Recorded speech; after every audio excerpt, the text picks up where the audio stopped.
I spent 45 years building a real estate empire from a single rental property, putting my daughter Rachel through Harvard Business School and handing her a $200,000 a year position managing my portfolio. But the day she stood in my own office and called me a worthless waste of space who should be in a nursing home, that was the moment I realized I hadn't raised a successor, I'd funded my own replacement. What she didn't know was that the senile old woman she was so eager to discard had just closed the biggest deal of her career, and I was about to show her exactly what worthless looked like. My name is Margaret Chen, though the business world knows me as MC Chen, the Iron Lady who turned vacant lots into gold mines. I'm 72 years old, and according to my daughter, I should probably be playing mahjong in some assisted living facility in Chinatown. Instead, I was standing in the marble lobby of Chen Properties at 6:30 a.m. on a Tuesday morning, watching the sunrise paint the San Francisco skyline through floor-to-ceiling windows. The 40-story Chen Properties tower stood like a monument to everything I'd accomplished. The building itself was worth $180 million. My name was carved in jade green letters across the entrance, each character standing 3 feet tall. In Mandarin below it read, Chen Shi Dichon, Chen Family Real Estate, a family business that I'd built with my own hands, brick by brick, deal by deal. But that morning, as I rode the executive elevator to the 38th floor, I couldn't shake the feeling that everything I'd worked for was about to slip through my fingers. Let me paint you a picture of what we're talking about here. Chen Properties wasn't just some mom-and-pop real estate outfit. We owned 847 rental units spread across the Bay Area's most valuable neighborhoods. Pacific Heights mansions that rented for $8,000 a month. Mission District apartment buildings I'd bought for pennies on the dollar in the 80s and were now worth millions. Commercial spaces in Soma where tech companies paid premium rates for the privilege of saying they had a San Francisco address. Our crown jewel was the Marina District Development Project, 12 luxury condominiums that would sell for an average of $2.8 million each. The waiting list had 200 names on it before we'd even broken ground. The project alone would generate $33.6 million in revenue. The numbers told the story better than words ever could. Total portfolio value, $340 million. Annual gross revenue, $28 million. Net profit last year, $11.2 million. Not bad for an immigrant woman who'd arrived in San Francisco with $800 in her pocket and a Mandarin English dictionary. But numbers on a balance sheet don't capture the real story. They don't tell you about the 3 a.m. phone calls from tenants with broken water heaters, the city planning meetings where I was the only woman in the room, the bank loans I'd secured by putting up my own home as collateral, the 18-hour days I'd worked for decades to build something that would last. I'd built this empire for one person, my daughter Rachel. From the time she was 8 years old, I'd tell her stories about each property we owned. I'd drive her past apartment buildings on weekends and explain how rent multipliers worked. When she was in high school, she'd spend summers working in our property management office, learning the business from the ground up. Rachel was brilliant. She graduated summa cum laude from UC Berkeley with a degree in economics, then earned her MBA from Harvard Business School. I paid every penny of that $200,000 in education without blinking.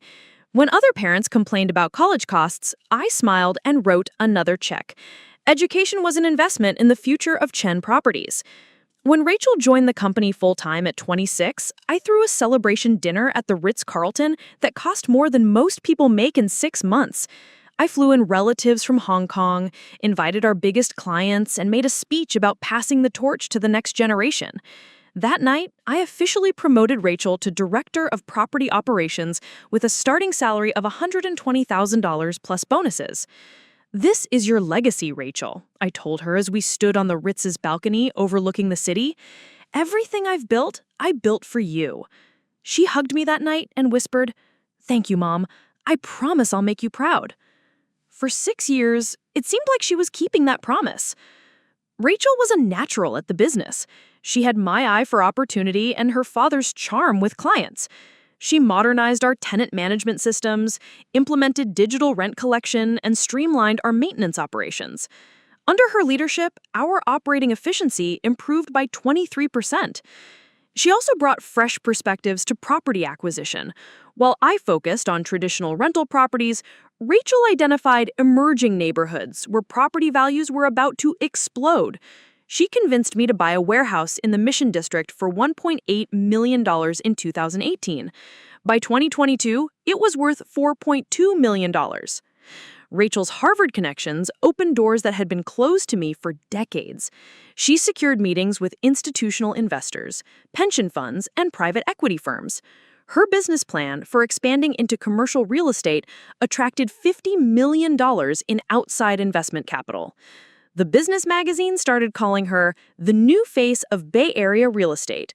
Forbes included her in their 30 under 30 list, and the San Francisco Business Journal featured her on their cover with the headline, "The Dynasty Continues, Rachel Chen Modernizes a Real Estate Empire." I was so proud I kept copies of every article in a scrapbook. My daughter was everything I dreamed she could become.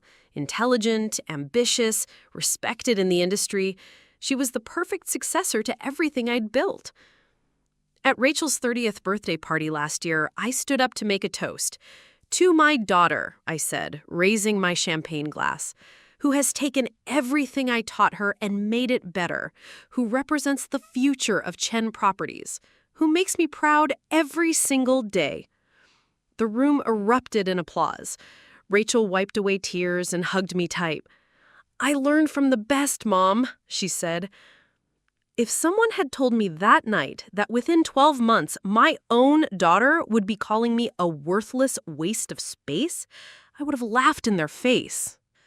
The change didn't happen overnight. It started small, so gradually that I almost didn't notice.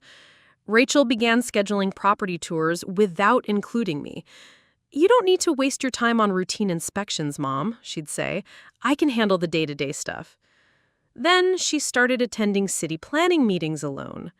"The traffic downtown is horrible and these meetings run long," she'd explain. "Why don't you focus on the big picture strategy while I deal with the bureaucrats?" When potential investors visited our offices, Rachel would greet them personally and conduct the entire presentation. "Mom prefers to let me handle the investor relations," she'd tell them. "She's more involved in the visionary aspects of the business." Each excuse sounded reasonable. Each change seemed logical. Rachel was younger, more energetic, better connected with the new generation of investors and city officials. It made sense for her to take the lead on certain aspects of the business. But something felt wrong.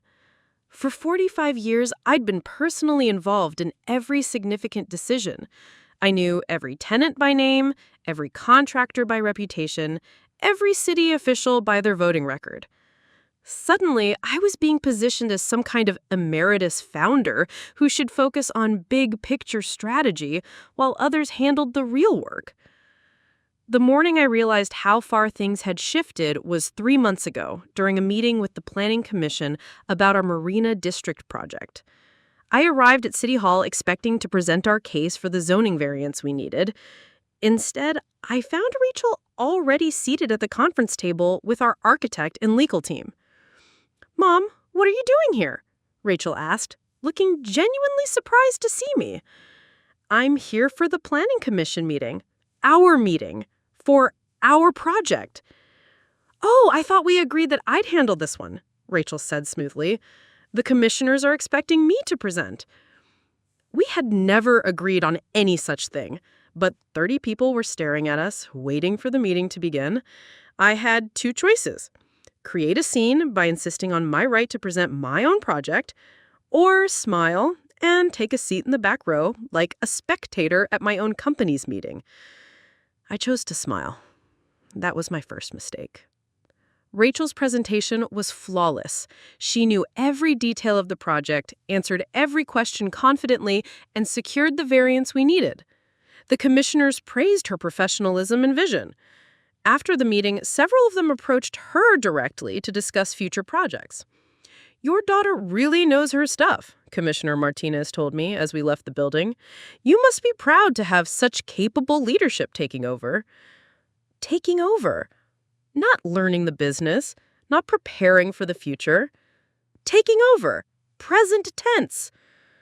That night, I called Rachel to discuss what had happened.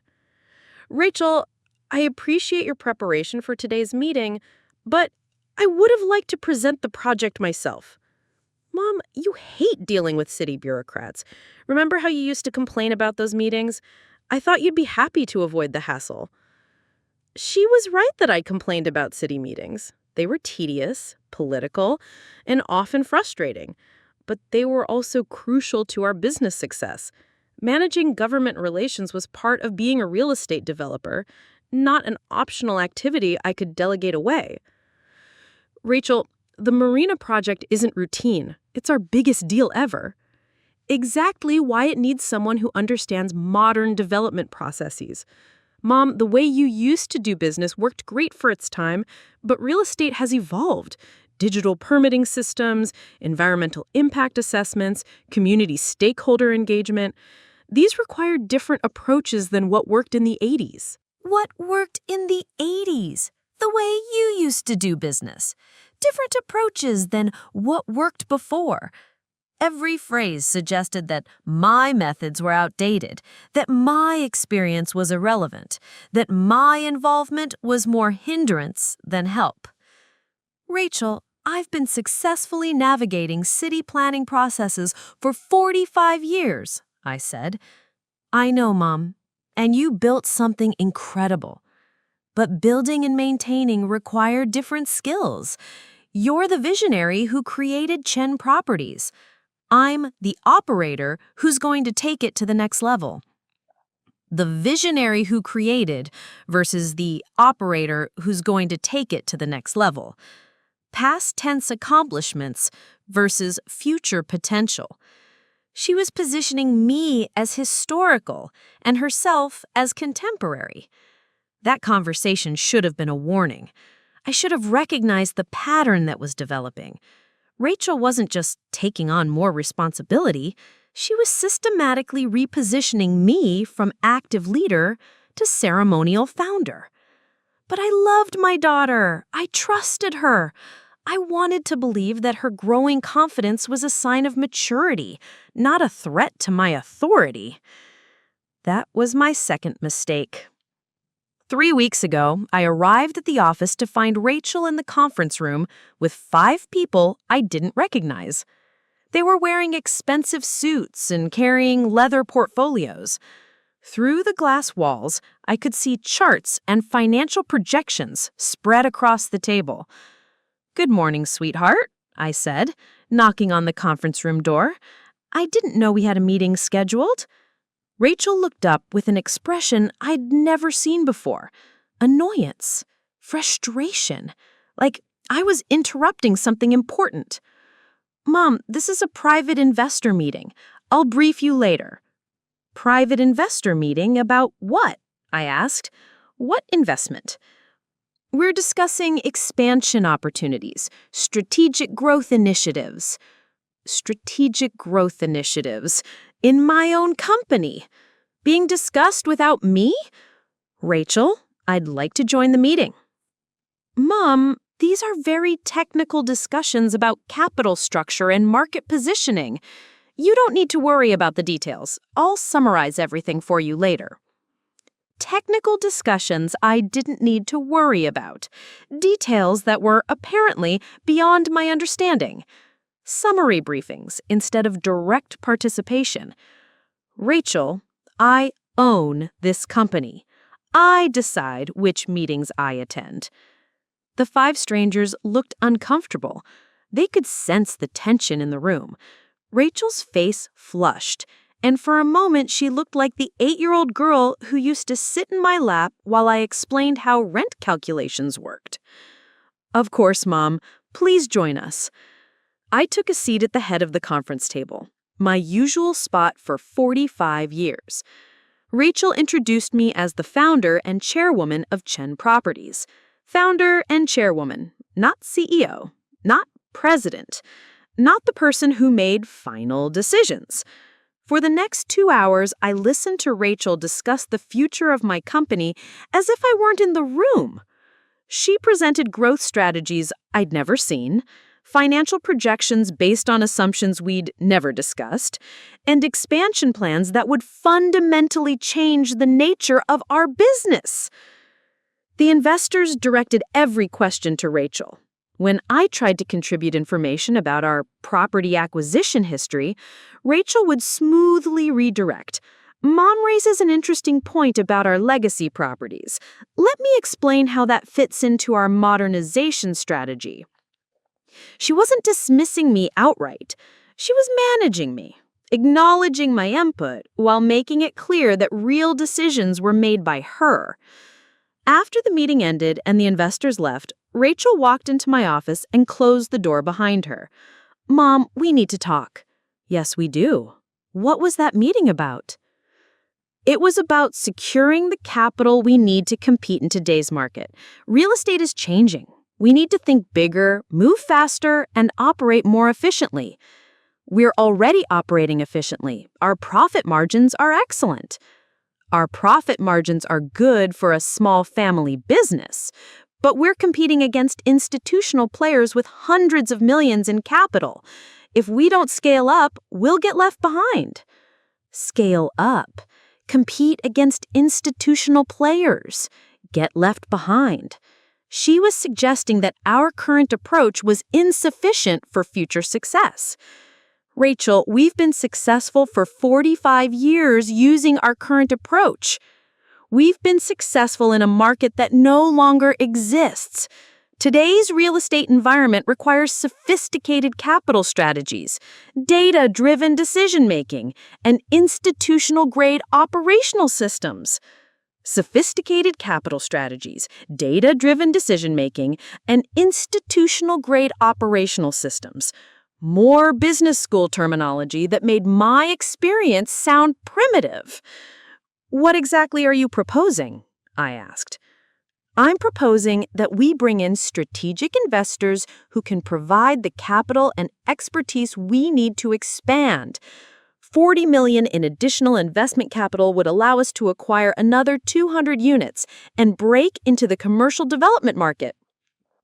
$40 million in additional investment capital from people I'd never met to expand a business I'd built without outside help.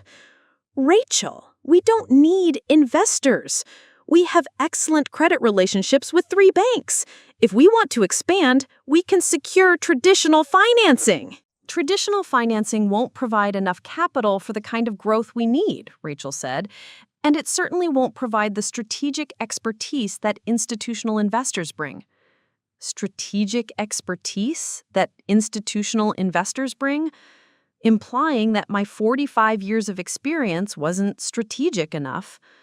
"What kind of strategic expertise?" I asked. "Modern portfolio management, advanced market analytics, institutional investor relations, property technology integration." Rachel was rattling off buzzwords like she was reading from a business school textbook. "Rachel, I've been successfully managing real estate portfolios since before you were born," I said. "Mom, I'm not questioning your historical achievements," Rachel said carefully, "but real estate has become incredibly sophisticated. The tools and strategies that worked in the past aren't sufficient for today's market." Historical achievements. The tools and strategies that worked in the past. She was relegating my entire career to ancient history. "So what role would I have in this new sophisticated business model?" I asked. Rachel's expression softened. "You'd be chairman of the board," she said, "providing strategic oversight and governance, focusing on long-term vision instead of day-to-day operations." Chairman of the board, strategic oversight, long-term vision. The same retirement disguised as promotion that aging executives get when their companies want to push them aside gracefully.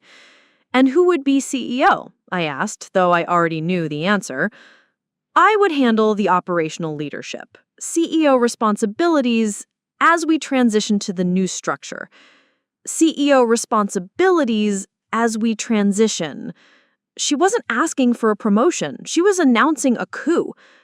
"Rachel, I built this company," I said slowly.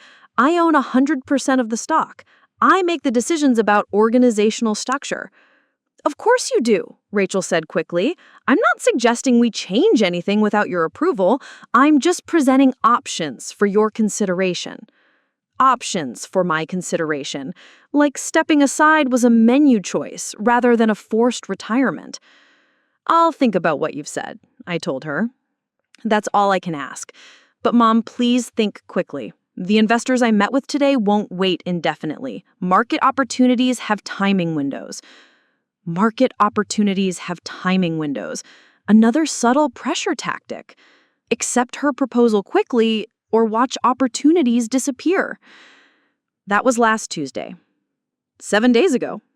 7 days of watching my daughter position herself as the future of Chen Properties while positioning me as the past. 7 days of realizing that the brilliant, grateful daughter I'd raised had transformed into someone who saw me as an obstacle to overcome rather than a mentor to respect. 7 days of understanding that I had two choices: accept gradual irrelevance disguised as graceful succession, or fight for the company I'd built with my own hands. I chose to fight. But first, I had to confirm exactly how deep this betrayal ran. I had to know whether my own employees, clients, and business partners saw me the way Rachel apparently did, as a relic from the past who should step aside for more modern leadership. So, I decided to test the waters, to see who was really loyal to me versus who was already following Rachel's lead. The results would shock me more than anything my daughter had said or done, because it turned out that Rachel's campaign to replace me had been far more successful than I had imagined. That brings us to this morning, Tuesday, October 15th, 2024, the day everything would come to a head. As I stood in my office looking out at the San Francisco Bay, I knew that the next few hours would determine whether I remained the CEO of the company I'd built or became a figurehead in someone else's vision of my life's work. What Rachel didn't know was that while she'd been planning her corporate coup, I'd been working on something of my own, something that would remind everyone, including my ungrateful daughter, exactly what Margaret Chen was capable of accomplishing. Something that would prove, once and for all, that writing off a 72-year-old woman as a worthless waste of space was the biggest mistake Rachel would ever make. Because the woman she was about to underestimate had spent 45 years learning how to turn impossible situations into profitable opportunities. And I was about to give her a masterclass in exactly how that was done. Let me take you back to September 14th, 1979. I was 27 years old, standing on the dock at San Francisco International Airport with everything I owned packed into 2 worn suitcases and a canvas bag. In my pocket was $800 in crumpled bills, a Mandarin English dictionary with half the pages falling out, and an address written on a piece of paper that had been folded and unfolded so many times the creases had torn through the ink. The address belonged to my cousin Wee, who had written to me 6 months earlier with news that would change my life. Margaret, there are opportunities in America for people willing to work harder than everyone else. Come to San Francisco. The Chinese community here helps each other succeed. What we didn't mention in his letter was that helping each other succeed meant sharing a 1-bedroom apartment in Chinatown with 7 other recent immigrants, sleeping on a mattress on the kitchen floor, and competing for jobs that most Americans wouldn't take for half the pay. My first night in America, I lay on that thin mattress listening to the sounds of the city through cracked windows. Sirens, car horns, voices speaking a dozen different languages. The woman next to me was crying quietly. She'd been in San Francisco for 3 months and still hadn't found steady work. Maybe coming here was a mistake, she whispered in Mandarin. I stared at the ceiling and made myself a promise. I would not be crying on this mattress in 3 months. I would not be crying on any mattress in 3 months. I was going to find a way to succeed in this country no matter what it took. What it took, as I would soon discover, was more than I had ever imagined. My first job in America was washing dishes at Golden Dragon Restaurant on Grant Avenue. 12 hours a day, 6 days a week for $2.50 an hour, cash. My hands were raw and bleeding by the end of the first week. The kitchen was so hot that I lost 8 pounds in the first month just from sweating. But I learned something valuable during those endless hours scrubbing greasy walks. I learned to listen. The restaurant owner, Mr. Wu, would sit at the back table every evening counting the day's receipts. He'd mutter to himself about expenses, profit margins, and the cost of rent for the building. "Rent is $1,200 a month for the space," he'd complain to his wife. "Highway robbery. But what choice do I have? Location, location, location." $1,200 a month for a narrow storefront with a kitchen barely big enough for 2 people. I did the math while I scrubbed pots. If the restaurant was paying $1,200 monthly for maybe 800 square feet, that was $1.50 per square foot. And Mr. Wu thought that was expensive? During my lunch breaks, I would walk through different neighborhoods looking for rent signs in windows. Richmond District apartments were renting for $300 to $400 per month. Sunset District houses were available for $500 to $600. Even in nice areas like Nob Hill, you could find apartments for $800 to $900. The math was simple, even for someone whose English was still shaky. If people were willing to pay $1.50 per square foot for restaurant space, and apartments were renting for much less per square foot, there was an opportunity somewhere in that gap. I just needed to figure out how to access it. After 6 months of washing dishes, I found a better job cleaning office buildings downtown. The pay was slightly better, $3.25 an hour, and the work was less physically demanding. More importantly, it gave me access to something invaluable: discarded newspapers and magazines. Every morning, I would arrive at the financial district offices before dawn and collect the previous day's Wall Street Journals, San Francisco Chronicles, and real estate publications that executives had thrown away. I would sit in empty conference rooms during my breaks, using my dictionary to translate articles about property investments, mortgage rates, and market trends. I read about neighborhood demographic trends, property appreciation rates, and rental market dynamics. I read about investors who started with small properties and built portfolios worth millions. One article that I kept folded in my pocket for months was about a woman named Chen, no relation, who immigrated from Taiwan in 1965 with $500. By 1978, she owned 12 rental properties in the Bay Area and was worth over $2 million. The article quoted her saying, "Real estate is the greatest opportunity for immigrants in America. You don't need perfect English to collect rent. You don't need connections to buy property. You just need to understand math and be willing to work harder than your competition."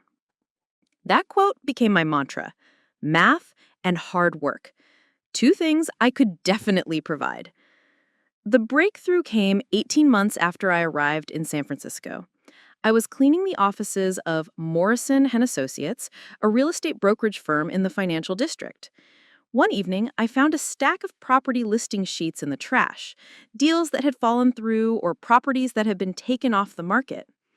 One listing caught my attention: a duplex in the Richmond district for $28,000. The listing was marked "canceled. Financing fell through." I studied the details carefully. 2 units, each with 1 bedroom and 1 bathroom. Total square footage, 1,400 square feet. Current rent from both units, $520 per month. I did the math 3 times to make sure I wasn't making a mistake. $520 monthly income on a $28,000 purchase price was nearly 22% annual return. And that was before any rent increases or property appreciation.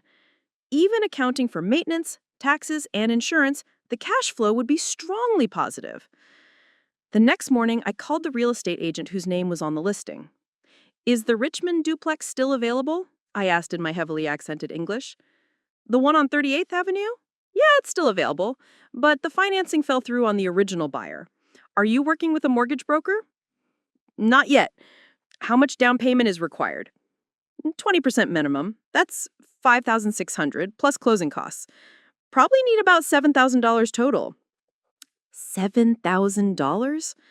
I had been saving money religiously for 18 months, living on rice and vegetables, walking everywhere to save on transportation, buying clothes only from thrift stores. My total savings was $4,200.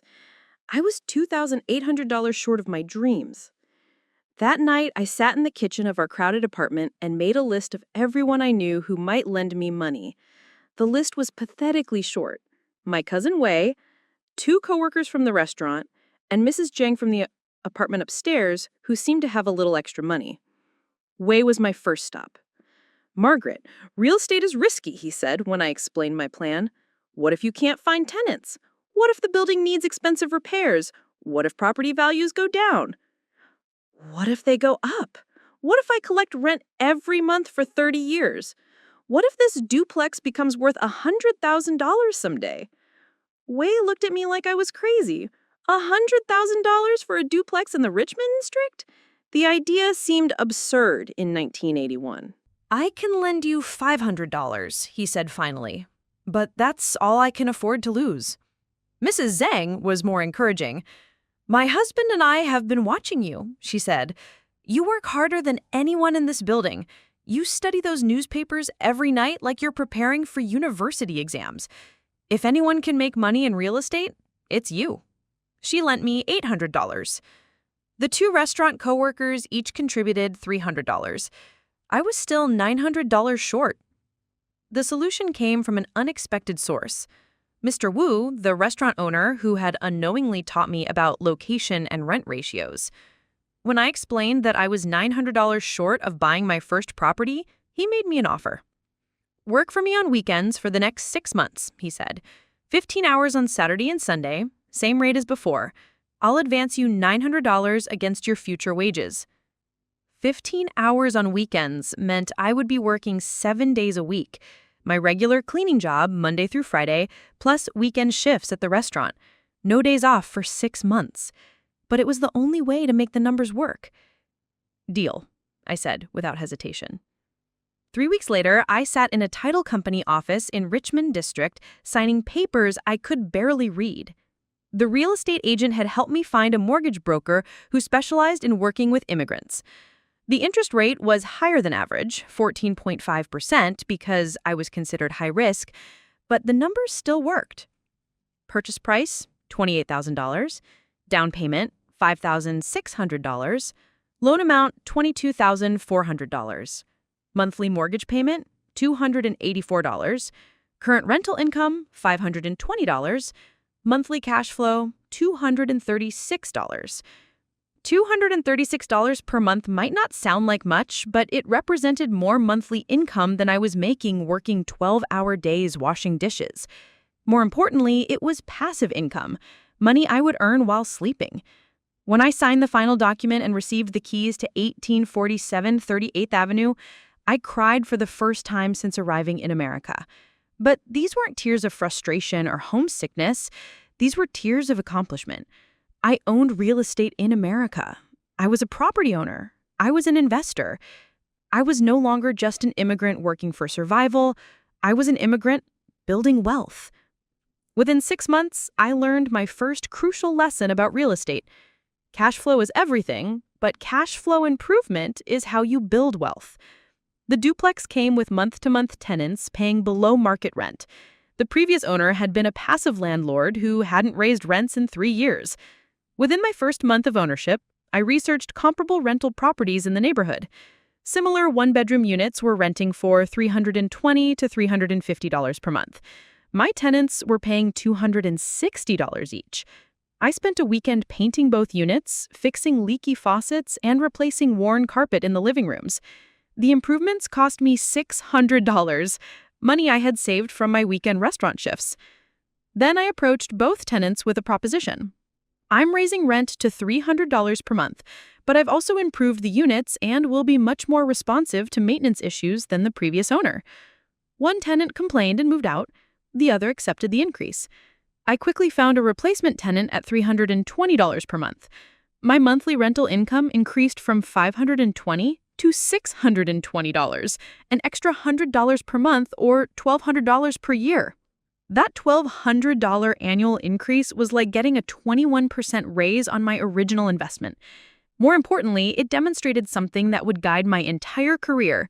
Property ownership wasn't just about collecting rent, it was about actively improving assets to increase their value and income potential. By the end of my first year as a property owner, I had learned lessons that business schools charge $100,000 to teach.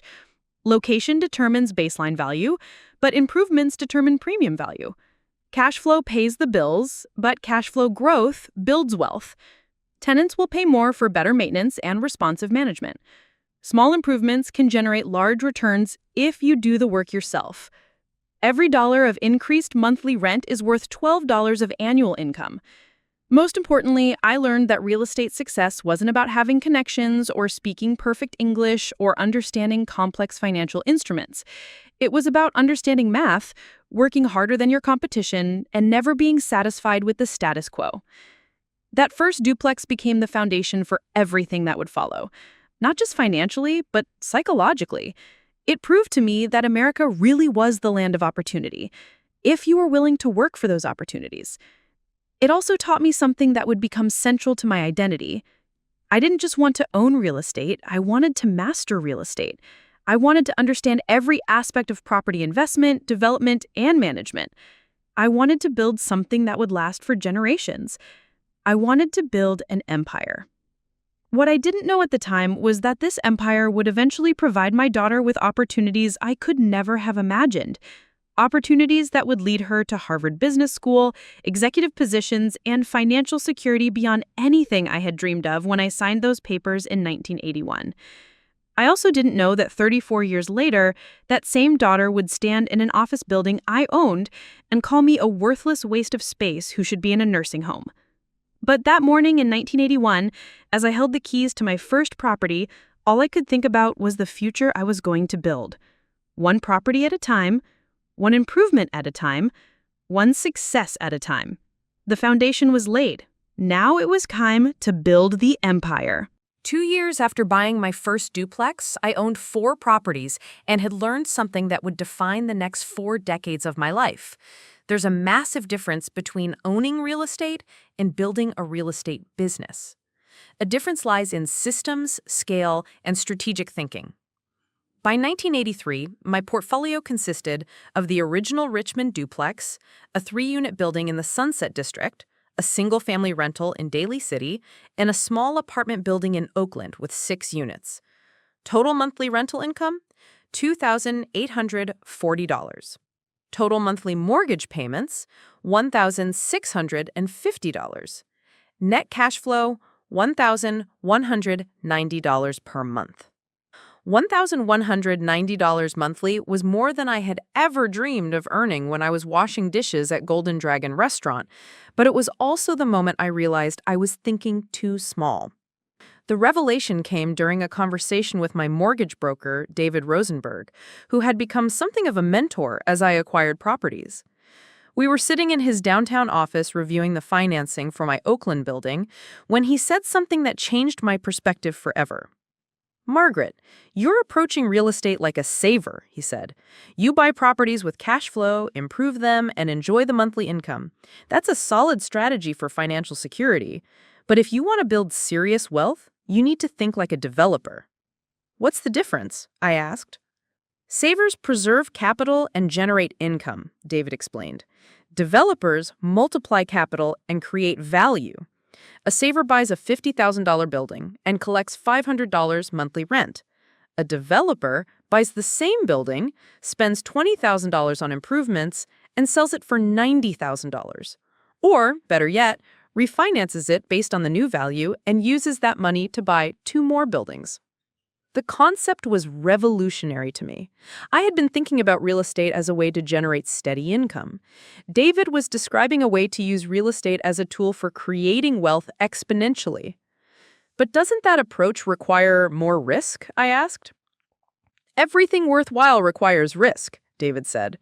"The question is whether you're taking calculated risks based on knowledge and analysis or blind risks based on hope and luck." That conversation led me to spend the next 6 months studying every aspect of property development, renovation, and value creation. I read books about construction management, zoning laws, and neighborhood demographic trends.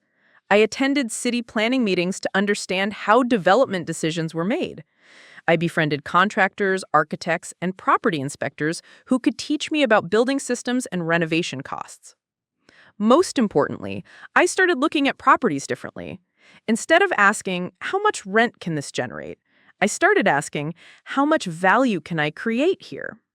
My first real development project came in 1984 when I discovered a rundown Victorian house in the Mission District that was being sold by an elderly woman who could no longer maintain it.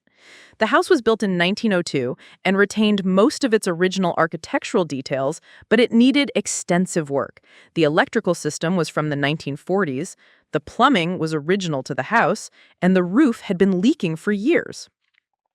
The asking price was $45,000, which seemed high for a property that needed at least $25,000 in repairs.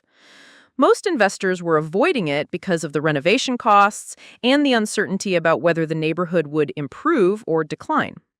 But I saw something others missed.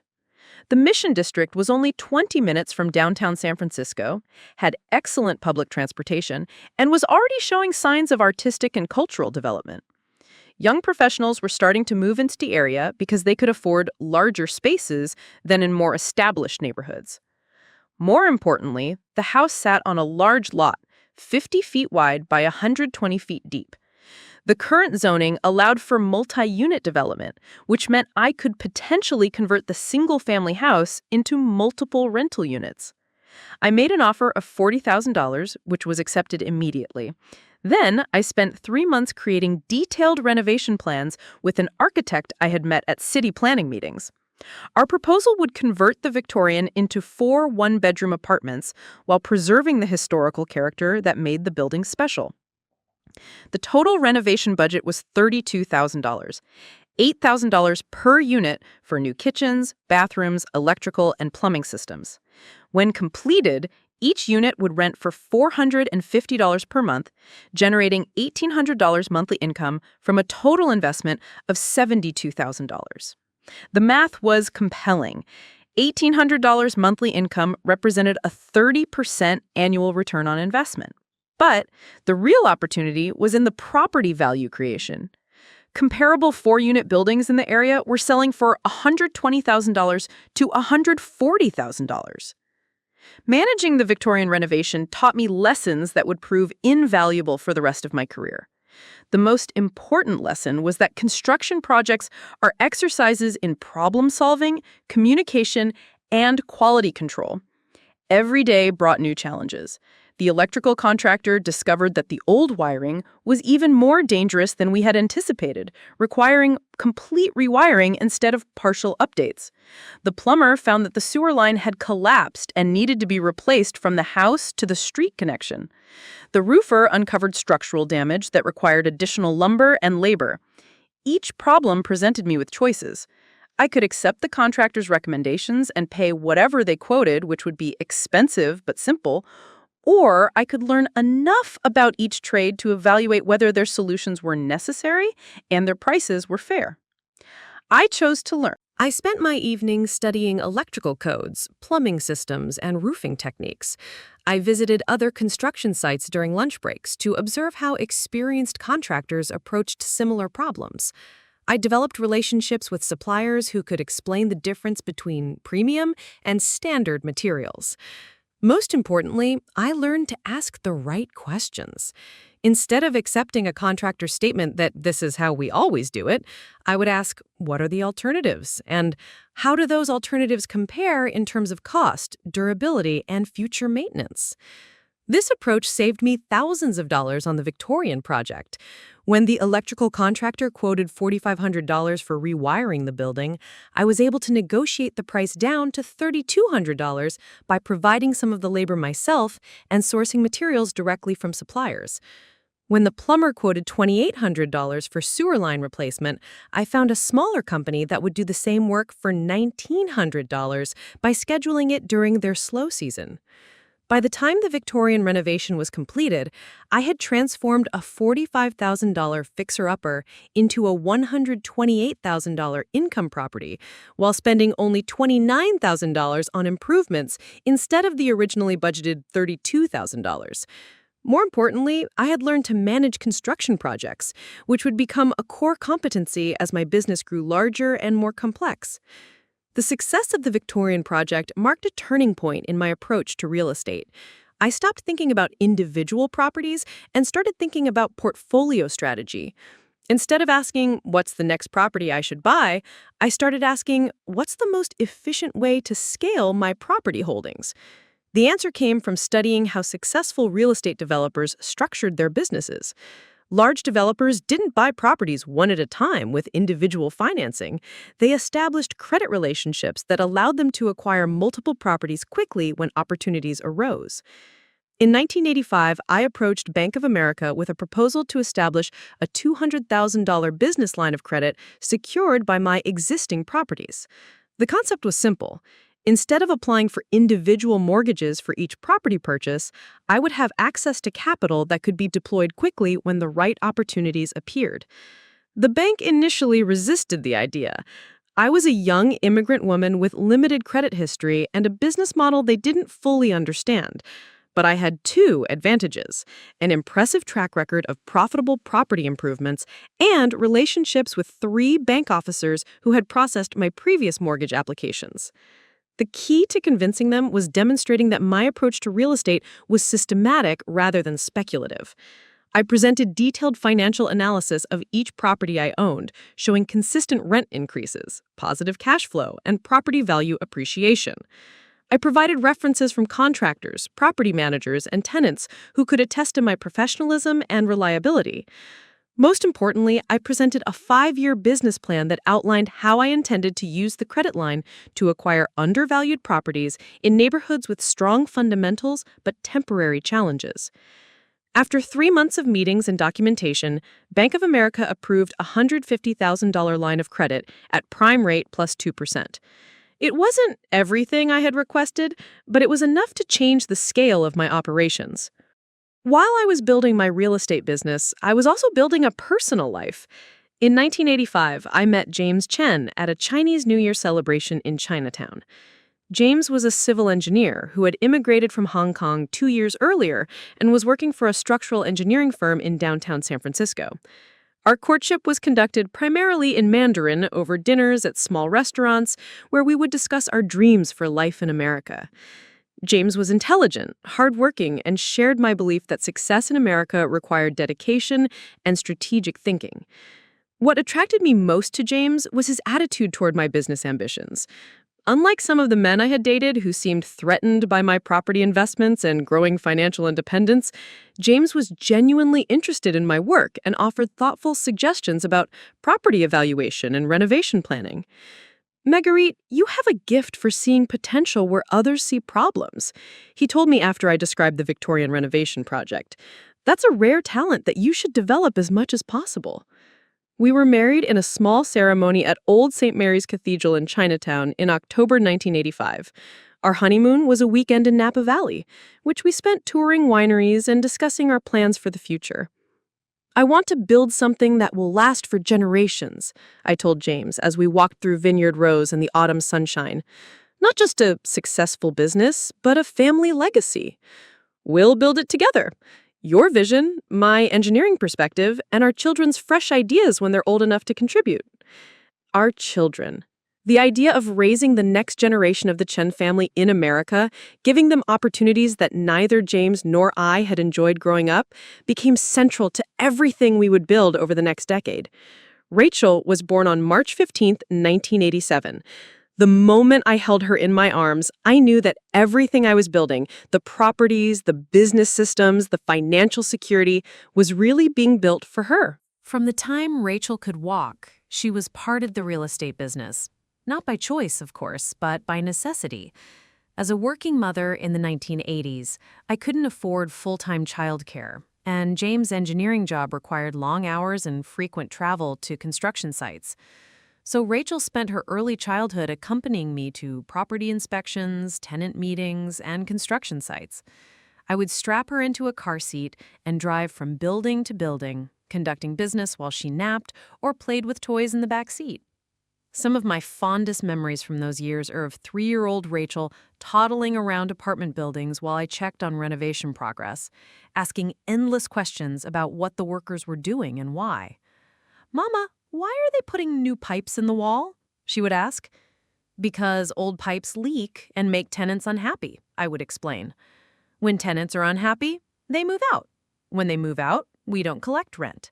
When we don't collect rent, we can't pay for the building." "So new pipes make tenants happy?" Rachel would ask. "New pipes make tenants comfortable," I would clarify. "Comfortable tenants stay longer and recommend our buildings to their friends." These conversations, repeated hundreds of times over several years, gave Rachel an intuitive understanding of property management fundamentals before she started kindergarten.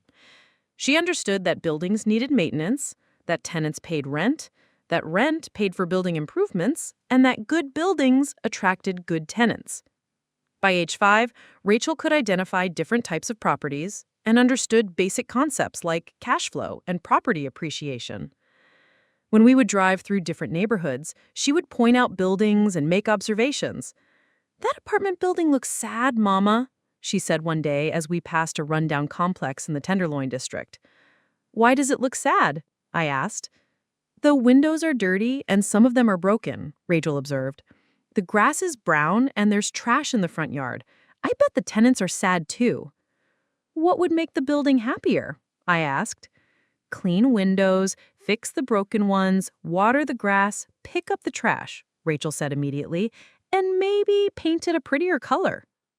She was 5 years old and already thinking like a property manager.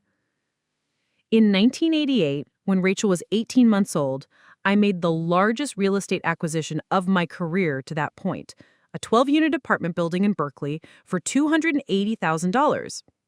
The building had been poorly managed for years and was only 60% occupied, but it was located 3 blocks from the UC Berkeley campus and had tremendous potential.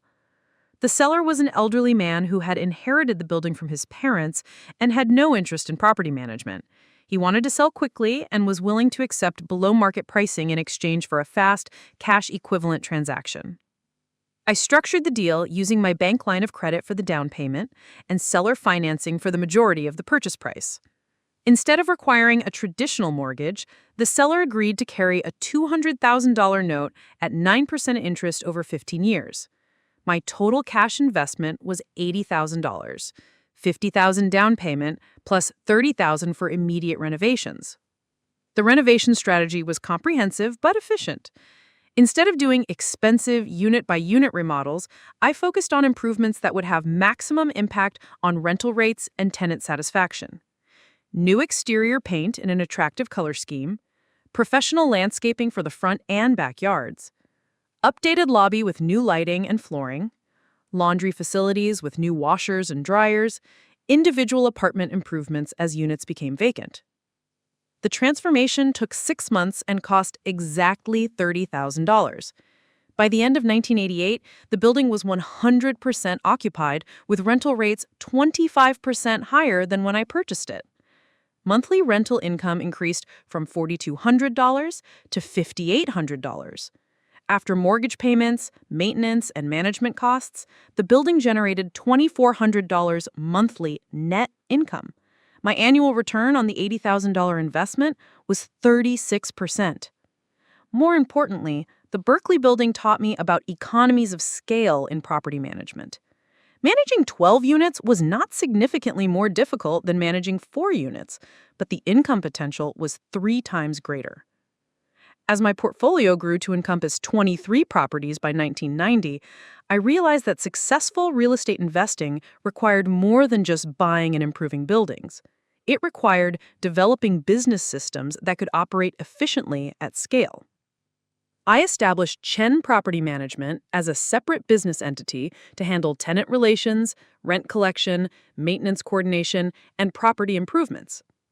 Having a formal management company allowed me to standardize procedures, maintain professional relationships with contractors and suppliers, and present a more polished image to tenants and business partners. The key systems I developed included tenant screening process, detailed application requirements, credit checks, employment verification, and reference calls.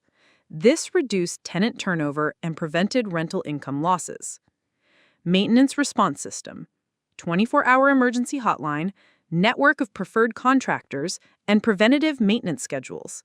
This improved tenant satisfaction and reduced long-term repair costs. Financial management system, separate bank accounts for each property, detailed monthly income and expense reports, and annual property performance analysis. This provided clear visibility into which investments were performing well and which needed attention. Property improvement framework, standardized renovation budgets, approved contractor lists, and quality control inspections. This ensured consistent improvement quality while controlling costs. Most importantly, I developed what I called the Chen standards, specific criteria for cleanliness, maintenance, and tenant service that applied to all of our properties. Tenants who rented from Chen Property Management knew they could expect prompt response to maintenance requests, well-maintained common areas, and professional treatment in all interactions. These standards differentiated our properties from competitors and allowed us to charge premium rents while maintaining high occupancy rates. As Rachel grew older, her involvement in the business became more sophisticated. By age 6, she understood concepts that many adults found confusing. She knew the difference between gross rent and net income. She understood why location affected property values. She could identify maintenance issues that would become expensive problems if not addressed promptly. During summer vacations, Rachel would accompany me to property inspections and renovation projects. I would explain what we were looking for and why certain improvements would increase property value or rental income. See how the kitchen cabinets are worn and the countertops are stained, I would point out during a unit inspection? Tenants will pay $50 more per month for a kitchen with new cabinets and granite countertops. The improvement costs $3,000, but it generates an extra $600 per year in rent. That's a 20% return on investment.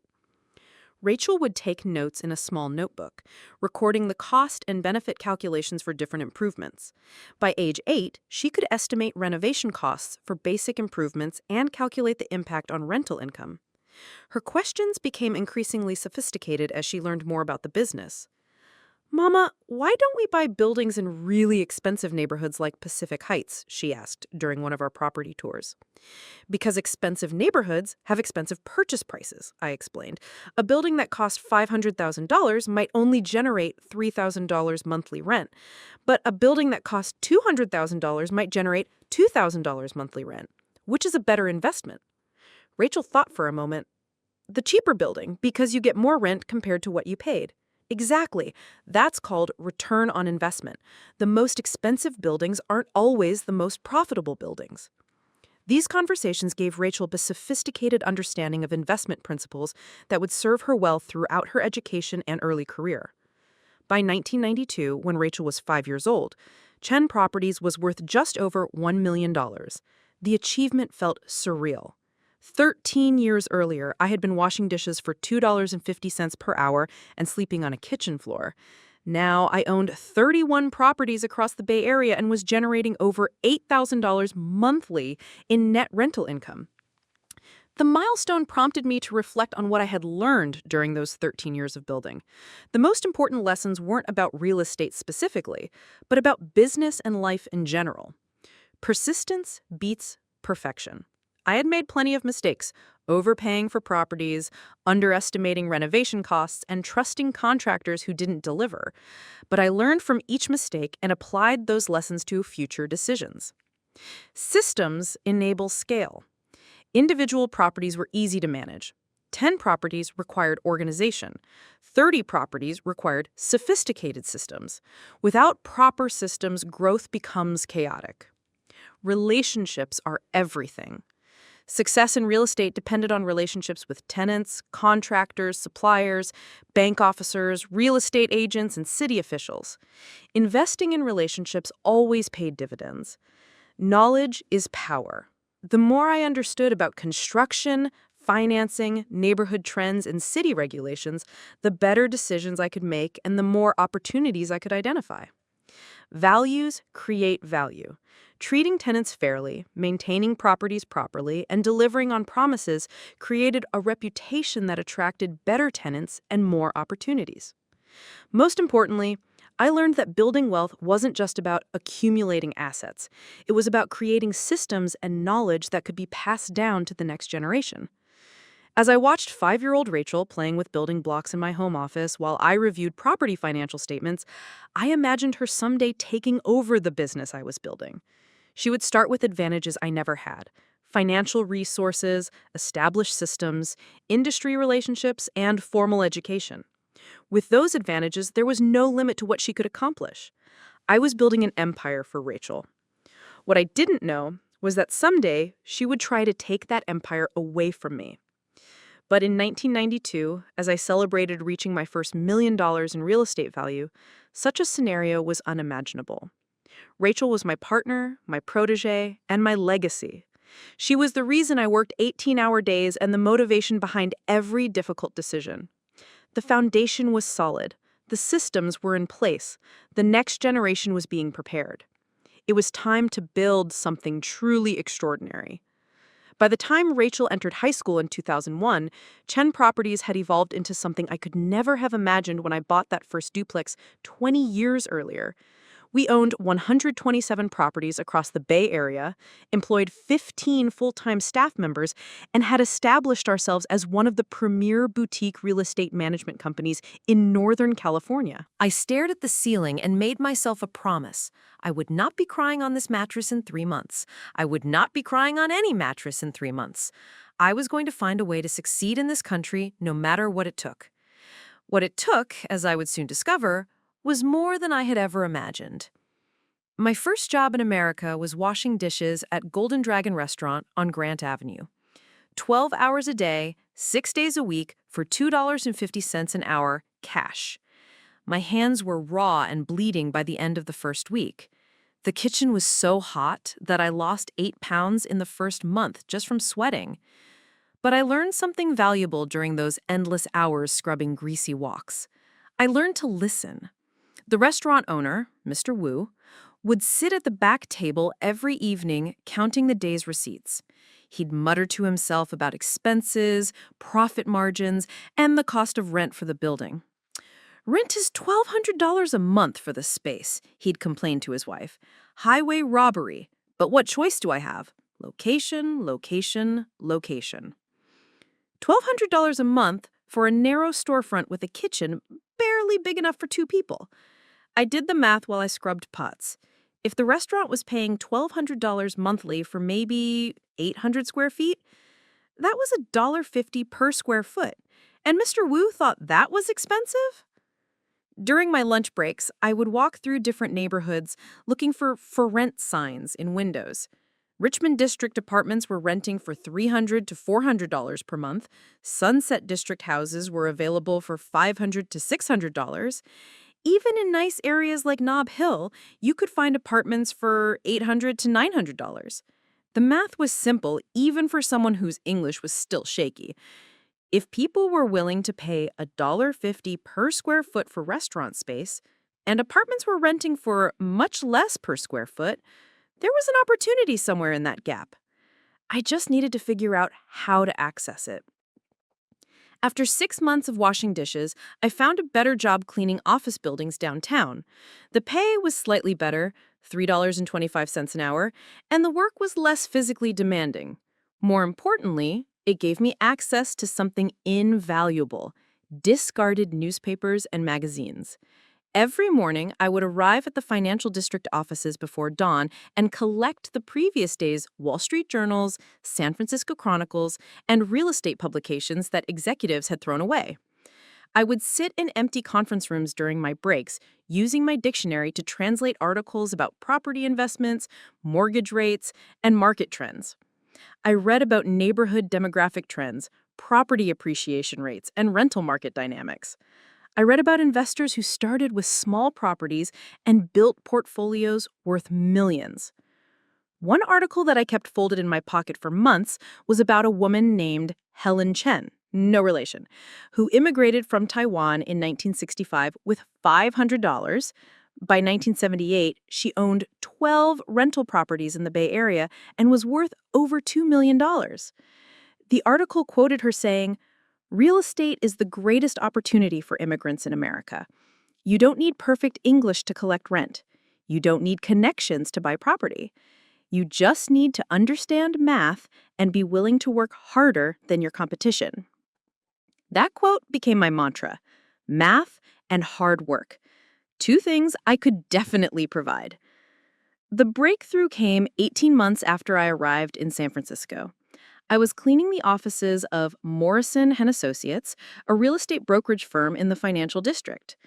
One evening, I found a stack of property listing sheets in the trash, deals that had fallen through or properties that had been taken off the market. One listing caught my attention: a duplex in the Richmond district for $28,000. The listing was marked "canceled. Financing fell through." I studied the details carefully. 2 units, each with 1 bedroom and 1 bathroom. Total square footage, 1,400 square feet. Current rent from both units, $520 per month. I did the math 3 times to make sure I wasn't making a mistake. $520 monthly income on a $28,000 purchase price was nearly 22% annual return. And that was before any rent increases or property appreciation. Even accounting for maintenance, taxes, and insurance, the cash flow would be strongly positive. The next morning, I called the real estate agent whose name was on the listing. "Is the Richmond duplex still available?" I asked in my heavily accented English. "The one on 38th Avenue? Yeah, it's still available, but the financing fell through on the original buyer. Are you working with a mortgage broker?" "Not yet. How much down payment is required?" 20% minimum. That's $5,600 plus closing costs. Probably need about $7,000 total." $7,000? I had been saving money religiously for 18 months, living on rice and vegetables, walking everywhere to save on transportation, buying clothes only from thrift stores. My total savings was $4,200. I was $2,800 short of my dreams. That night, I sat in the kitchen of our crowded apartment and made a list of everyone I knew who might lend me money. The list was pathetically short: my cousin Wei, 2 coworkers from the restaurant, and Mrs. Jiang from the apartment upstairs, who seemed to have a little extra money. Wei was my first stop. "Margaret, real estate is risky," he said when I explained my plan. "What if you can't find tenants? What if the building needs expensive repairs? What if property values go down? What if they go up? What if I collect rent every month for 30 years? What if this duplex becomes worth $100,000 someday?" Wei looked at me like I was crazy. $100,000 for a duplex in the Richmond district? The idea seemed absurd in 1981. The summer of 2004 was transformative for both Rachel and our business. Instead of treating her like the owner's daughter, I created a structured internship program that exposed her to every department and function within Chen Properties. Week 1 through 2, Property Management Basics. Rachel started by working with our tenant relations coordinator, handling routine maintenance requests, lease renewals, and move-in inspections. She learned how to communicate professionally with tenants, coordinate with contractors, and document property conditions. "Dealing with people is harder than I expected," she told me after her first week. "Mrs. Rodriguez in the Mission Building has called 4 times about her neighbor's loud music, and every conversation lasts 20 minutes because she wants to tell me about her grandchildren." "Property management is relationship management," I explained. "Mrs. Rodriguez has been a reliable tenant for 6 years and always pays rent on time. 20 minutes of conversation is a small investment to maintain that relationship." Week 2 through 4, Financial Operations. Rachel worked with our bookkeeper and accountant, learning how to track income and expenses for individual properties, prepare monthly financial reports, and analyze property performance metrics. "The numbers tell stories," she observed after reviewing financial statements for our entire portfolio. Building 847 in Oakland has higher maintenance costs than similar properties because the previous owner deferred maintenance. Building 1247 in Richmond has lower turnover because it's near good schools and public transportation. Weeks 5 through 6, Construction and Renovation Management. Rachel accompanied our construction supervisor to renovation projects, learning about permit requirements, contractor selection, and quality control inspections. Construction is like solving puzzles, she said after spending 2 days at a kitchen renovation project. Every building has unique challenges, and every solution affects other building systems. Weeks 7 through 8, Acquisition and Development. Rachel worked with me directly on evaluating potential property acquisitions, analyzing market comparables, and conducting due diligence investigations. I never realized how much research goes into every purchase decision, she said after we spent 3 days analyzing a potential 12-unit building acquisition in Berkeley. You have to understand the neighborhood, the building systems, the financial projections, the zoning restrictions, and the competition. By the end of the summer, Rachel had gained practical experience in every aspect of our business. More importantly, she had developed genuine appreciation for the complexity and skill required to operate a successful real estate company. Mom, I understand now why you work such long hours.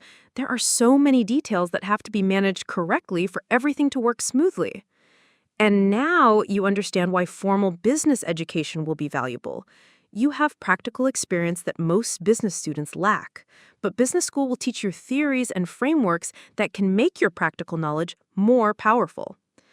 Rachel's Harvard application was accepted with a partial merit scholarship, which made me incredibly proud. She was one of only 2,100 students accepted from over 22,000 applicants, a 9.5% acceptance rate that reflected the university's selectivity. Her freshman year economics courses confirmed what I had observed during her high school years. Rachel had exceptional analytical abilities and natural understanding of market dynamics.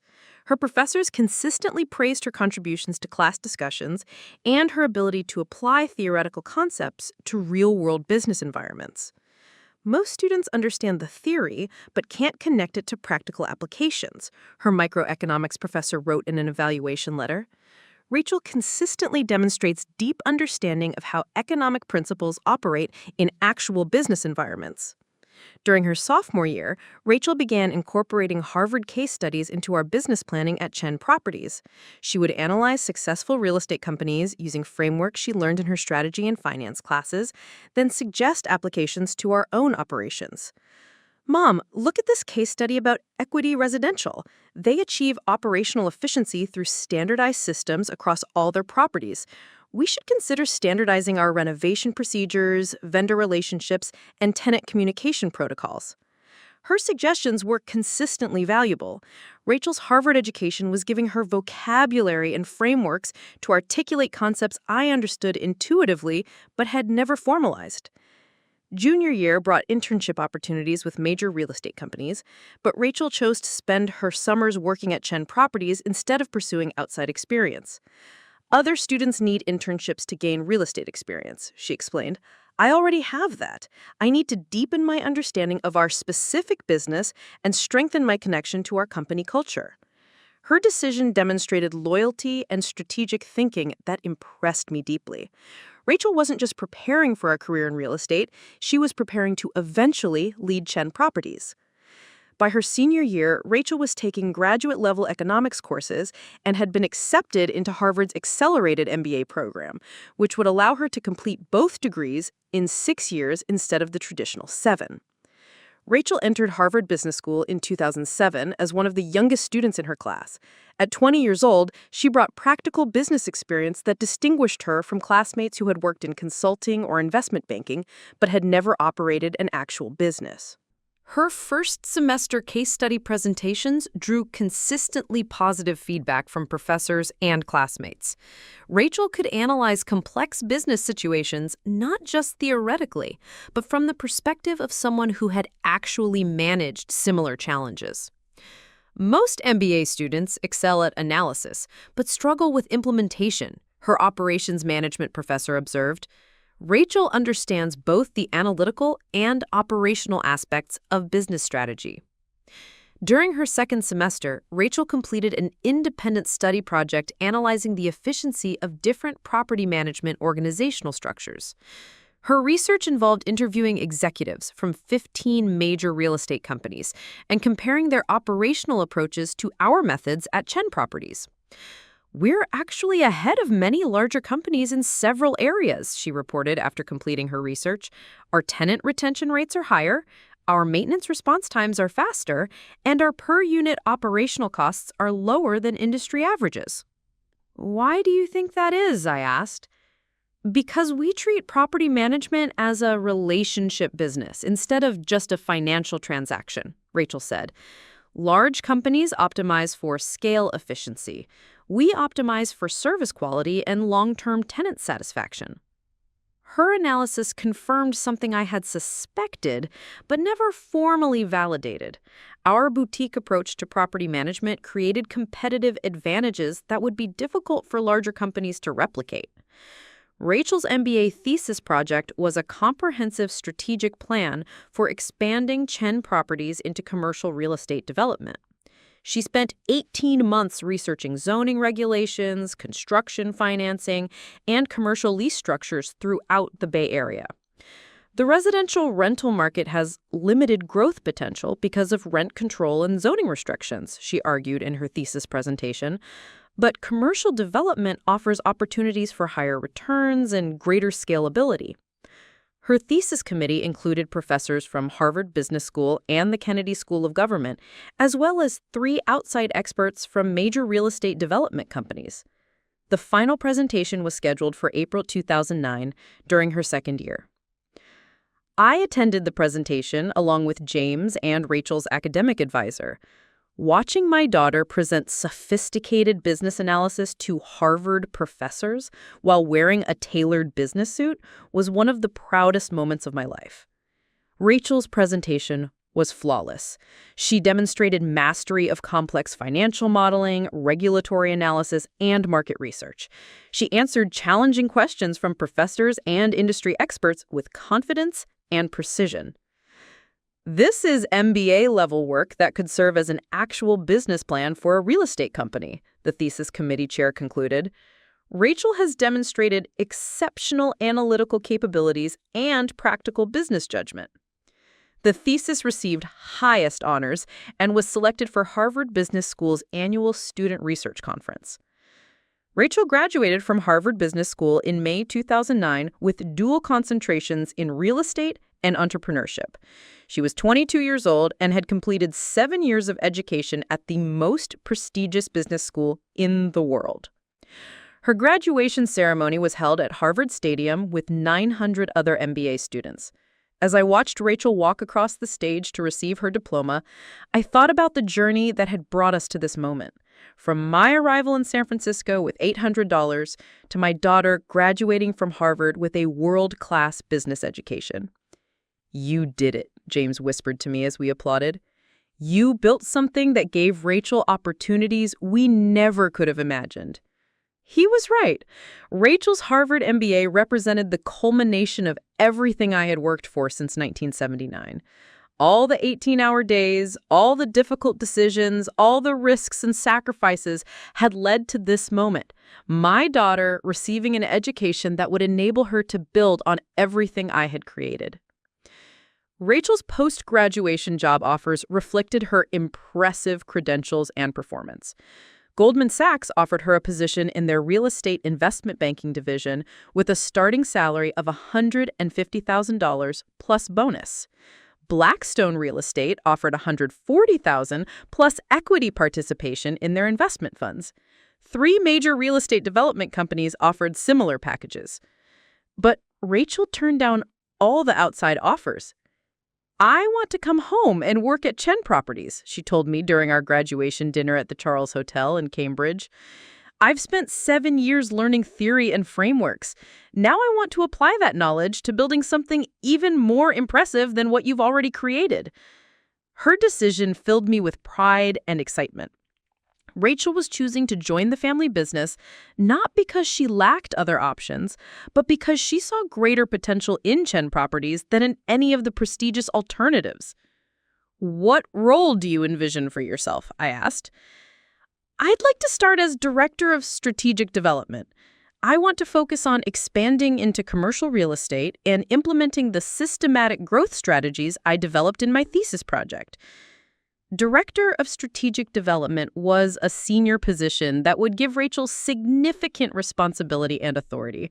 But her qualifications were exceptional, and her strategic vision could transform Chen Properties from a successful boutique company into a major regional real estate firm. What salary would be appropriate for that level of responsibility? I researched comparable positions at similar companies, Rachel said. Market rate is $85,000 to $120,000 depending on experience and company size. I think $95,000 is fair, with performance bonuses based on successful project completions. Her salary expectations were reasonable and professionally researched. Rachel was approaching our business relationship with the same analytical rigor she had applied to her academic work. Rachel, I'm honored that you want to join Chen Properties, I said formally. I accept your proposal to serve as Director of Strategic Development at $95,000 annual salary plus performance incentives. We shook hands across the dinner table, finalizing an agreement that would shape the next decade of both our lives. Rachel officially joined Chen Properties in July 2009, just as the Great Recession was creating significant opportunities in commercial real estate. Property values had declined sharply, motivated sellers were accepting below-market offers, and traditional financing sources were more accessible than they had been in years. Her first major project was identifying and acquiring a small office building in downtown San Mateo. The building had been in foreclosure, and the bank was eager to sell quickly to avoid ongoing maintenance costs. The building is 15,000 square feet with good visibility from Highway 101, Rachel reported after completing her due diligence analysis. Current market rent is $2.20 per square foot, but we could achieve $2.75 per square foot after basic improvements to the lobby and parking area. The purchase price was $1.2 million, approximately 40% below pre-recession market value. With $8,000 in cosmetic improvements, we could increase rental income from $33,000 monthly to $41,250 monthly. What's your confidence level in these projections? I asked. High, she said. I've researched 12 comparable transactions and interviewed 4 potential tenants who confirmed they would pay premium rates for well-maintained space in this location. Her analysis proved accurate. We acquired the building in September 2009, completed improvements in November, and achieved full occupancy at projected rental rates by February 2010. The building generated $495,000 in annual net income on a total investment of $1.208 million, a 41% annual return. More importantly, the project demonstrated that Rachel's Harvard education had enhanced rather than replaced her practical real estate instincts. She combined sophisticated financial analysis with hands-on market research and operational knowledge. Our second commercial project was even more ambitious, a mixed-use development in downtown Palo Alto that combined ground-floor retail with upper-floor office space. The project required complex negotiations with city planning officials, sophisticated construction financing, and careful coordination with multiple contractors. Rachel managed every aspect of the development process, while I provided guidance and oversight. Her project management skills exceeded my expectations. She maintained detailed schedules, controlled costs effectively, and resolved problems quickly. You're a natural at this, I told her as we reviewed construction progress during one of our weekly site visits. You have the analytical skills to evaluate opportunities and the management skills to execute successfully. I learned from the best teacher, Rachel replied. Plus, Harvard gave me frameworks to organize and systematize the knowledge you've been sharing with me since I was 5 years old. The Palo Alto project was completed in December 2010, 18 months after Rachel joined the company. The development cost $3.8 million and generated $485,000 in annual net income, a 12.8% return that exceeded our projections. By 2012, Rachel had been promoted to Vice President of Development and was earning $140,000 annually, plus substantial performance bonuses. Chen Properties had grown to include residential properties worth $31 million and commercial properties worth $8.7 million. Our working relationship had evolved into genuine partnership. I continued to oversee residential property management and overall company strategy, while Rachel led commercial development and expansion planning. We met every Monday morning to review active projects, discuss new opportunities, and coordinate our different business activities. Mom, I think we're ready to take on a really major project, something that would establish Chen Properties as a serious player in Bay Area commercial development. What do you have in mind? I asked. Mixed-use development in downtown San Francisco, residential condominiums above ground floor commercial space, high-end market targeting young professionals and empty nesters who want urban convenience. The concept was intriguing, but represented a significant departure from our previous projects. Downtown San Francisco development required substantial capital, complex permitting processes, and careful coordination with multiple contractors. How much capital would be required? I asked. Approximately $15 million total investment for a 40-unit project. We could structure the financing through a combination of bank construction loans, private investors, and our own equity participation. $15 million was larger than any project we had previously undertaken, but our financial position was strong enough to support that level of investment. More importantly, Rachel's track record of successful project management gave me confidence in her ability to execute such an ambitious development. Show me detailed projections and a comprehensive risk analysis, I said. If the numbers work, I'm willing to consider it. Rachel spent the next 3 months developing a complete business plan for the downtown project. Her analysis covered every aspect of development: land acquisition, design and permitting, construction management, sales and marketing, and financial projections. The plan was impressive in its thoroughness and sophistication. Rachel had learned to think like a professional real estate developer while maintaining the attention to detail and financial discipline that characterized all of our projects. "This is the most comprehensive development plan I've ever seen," I told her after reviewing her presentation. "You've anticipated challenges I wouldn't have thought of and developed solutions that demonstrate real expertise. I want this project to succeed not just financially, but as a demonstration of what Chen Properties can accomplish," Rachel said. "This could be the foundation for expanding into major urban development throughout the Bay Area." Her ambition matched my own entrepreneurial instincts. Rachel wasn't just proposing a single project, she was articulating a vision for transforming Chen Properties into a major regional development company. "Let's do it," I said. "This project will be your complete responsibility, with my support and guidance as needed." "Thank you for trusting me with this opportunity," Rachel said. "I promise I'll make you proud." As we shook hands to confirm our agreement on the downtown project, I felt completely confident that Rachel would indeed make me proud. She had exceeded my expectations in every project she had managed. She had demonstrated analytical capabilities, leadership skills, and business judgment that rivaled seasoned professionals with decades of experience. Most importantly, she had remained loyal to Chen Properties and committed to building on the foundation I had created rather than pursuing her own independent career. That afternoon in 2012, as we began planning the most ambitious project in our company's history, I believed that Rachel and I would continue working together for decades. I envisioned her eventually taking over as CEO while I transitioned to a more strategic advisory role. I imagined us building Chen Properties into one of the premier real estate companies on the West Coast. I thought our partnership would last forever. I had no way of knowing that within 3 years, my brilliant, grateful, loyal daughter would be standing in my office calling me a worthless waste of space who should be in a nursing home.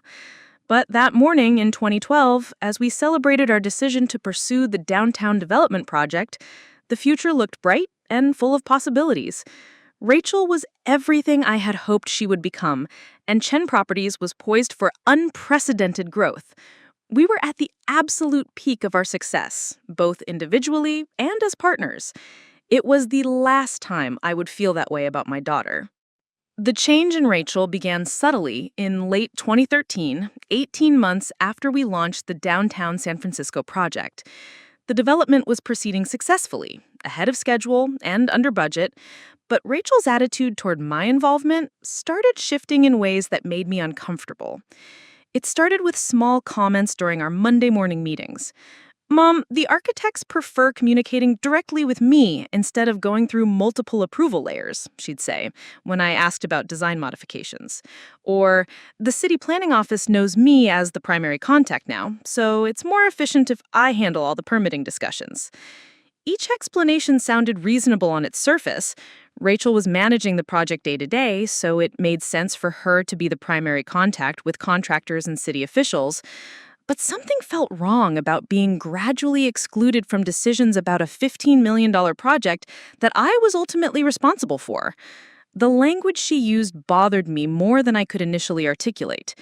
Multiple approval layers made my oversight sound like bureaucratic inefficiency rather than responsible management. More efficient implied that my involvement slowed down progress rather than ensuring quality control. "Rachel, I want to stay involved in major design decisions," I told her during one of our meetings. "This is our largest project ever, and I need to understand what's happening." "Of course you do," Rachel said quickly. "I just meant that having architects wait for approvals from both of us can slow down the timeline.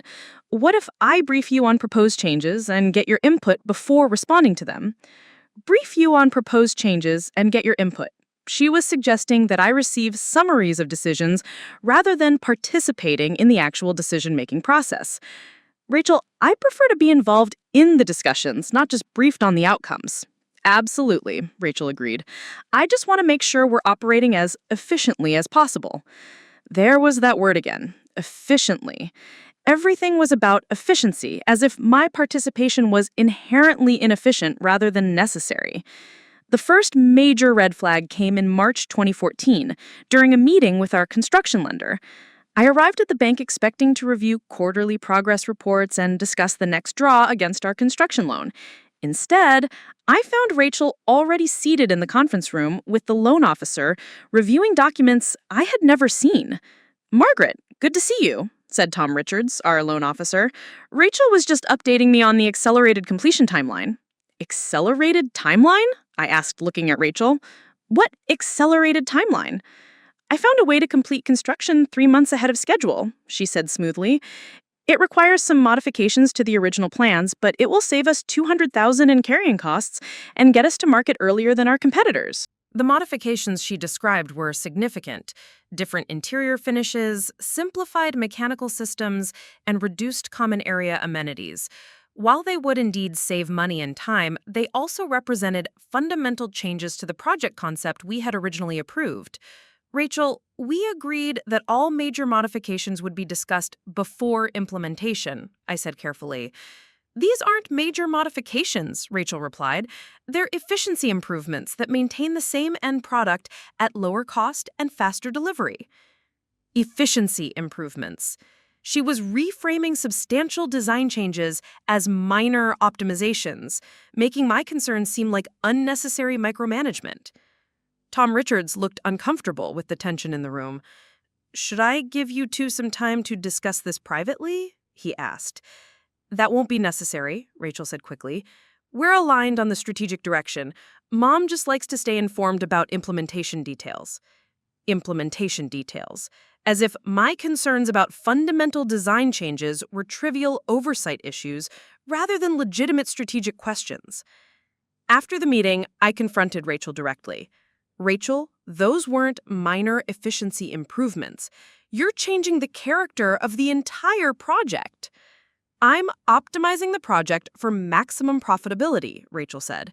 "The original concept was beautiful, but we can achieve 90% of the same impact at 70% of the cost."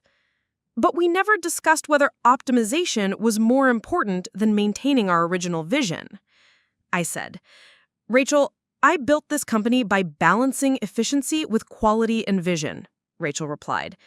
sometimes paying more for better results is the right long-term strategy.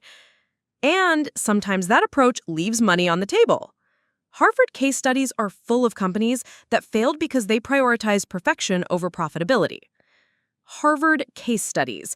She was using her business school education to justify dismissing my decades of practical experience.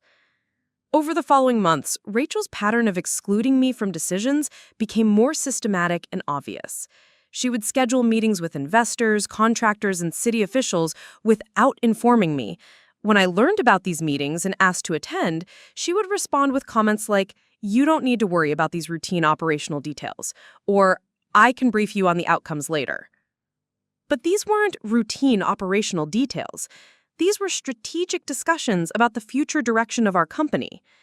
In one particularly egregious example, Rachel met with a group of private equity investors interested in providing capital for our next development project. I only learned about the meeting when one of the investors called my office directly to follow up on discussions I knew nothing about. "Ms. Chen, thank you for the comprehensive presentation yesterday. We're very interested in the Pacific Heights development proposal Rachel showed us." Pacific Heights development proposal? We had never discussed developing property in Pacific Heights. I had no idea what proposal he was referring to. "Could you remind me which specific proposal you're referring to?" I asked carefully. "The luxury condominium project on Fillmore Street. 42 units targeting the high-end market. Rachel mentioned that Chen Properties is looking for $8 million in equity investment to move forward." $8 million in equity investment for a project I had never heard of, presented by my daughter to investors she had never mentioned to me. After the call ended, I immediately called Rachel into my office. "Rachel, what is the Pacific Heights development proposal?" "It's a preliminary concept I've been exploring. Early-stage feasibility analysis for our next major project." "And you presented this preliminary concept to private equity investors without discussing it with me first?" "I presented some initial ideas to gauge investor interest. I thought it would be more efficient to test market reception before investing time in detailed planning." More efficient. Everything was about efficiency, rather than communication, collaboration, or respect for my role as CEO and owner of the company.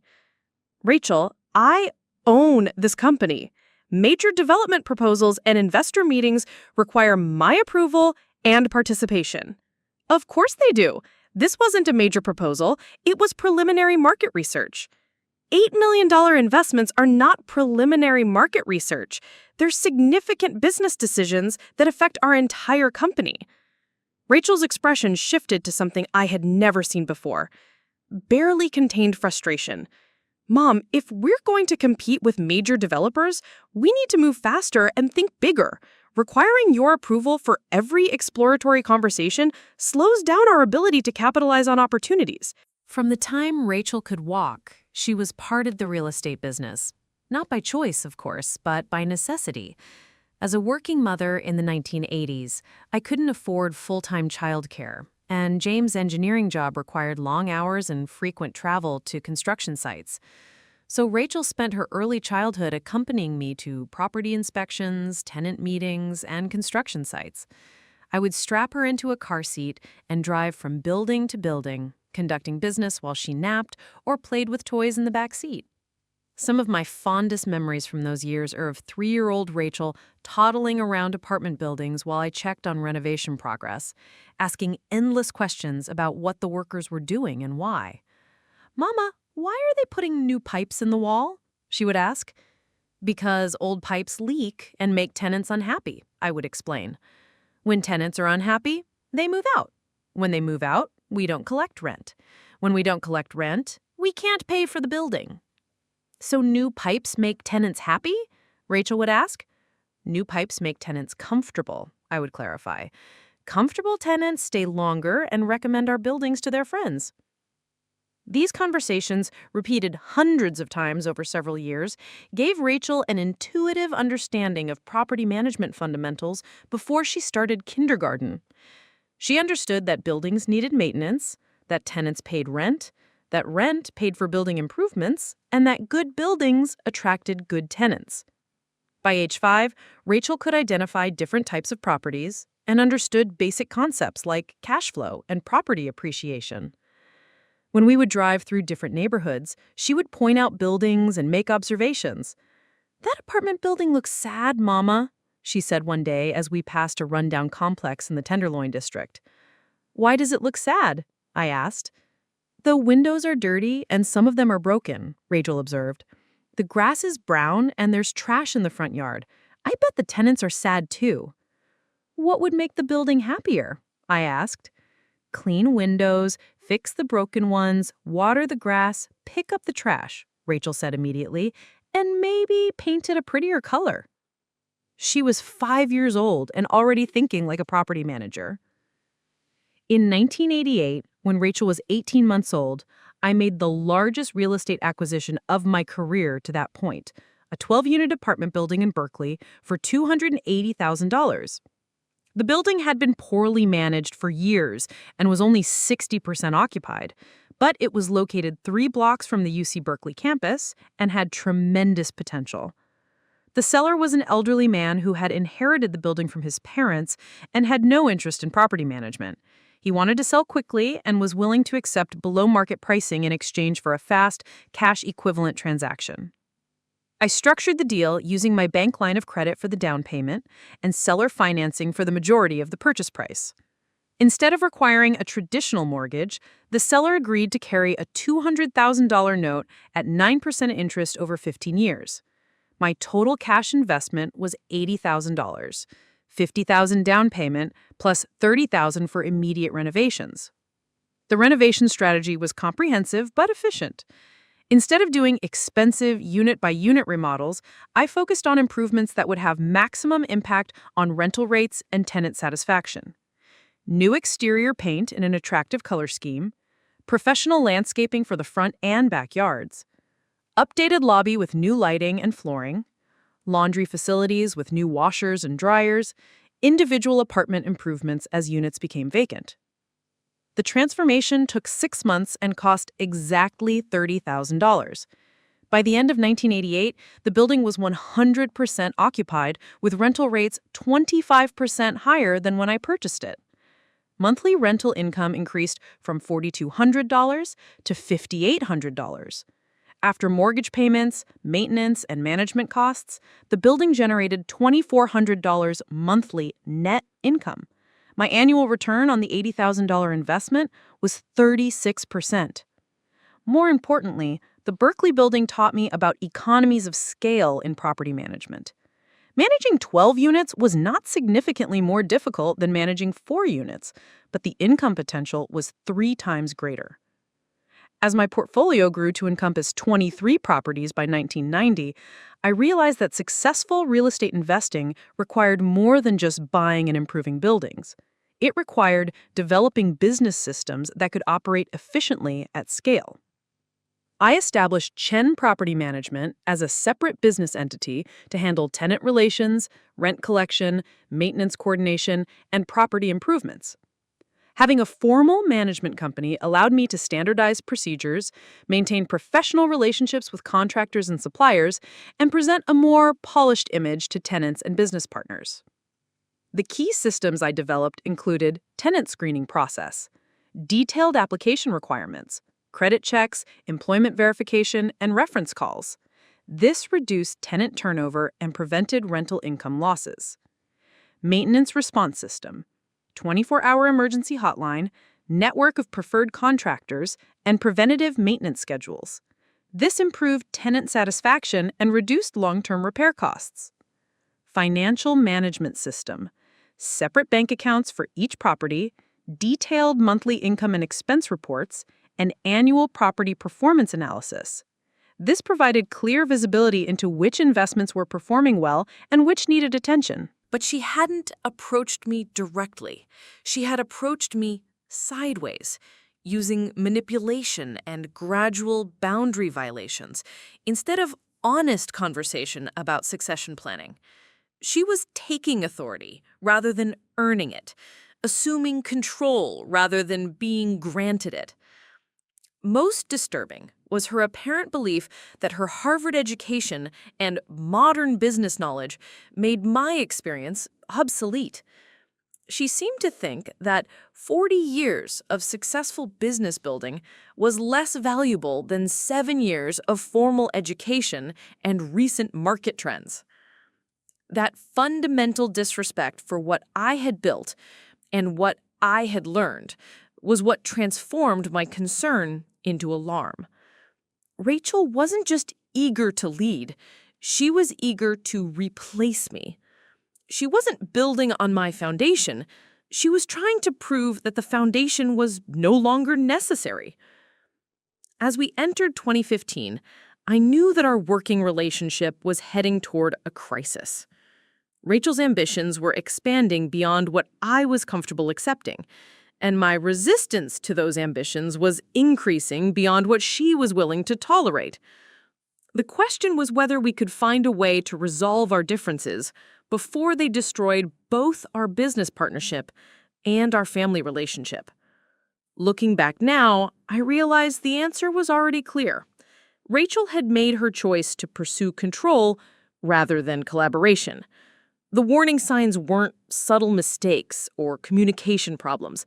They were deliberate steps in a campaign that would eventually lead her to call me a worthless waste of space who should be in a nursing home. But in early 2015, I still believed that love, respect, and honest conversation could overcome ambition and entitlement. I was wrong.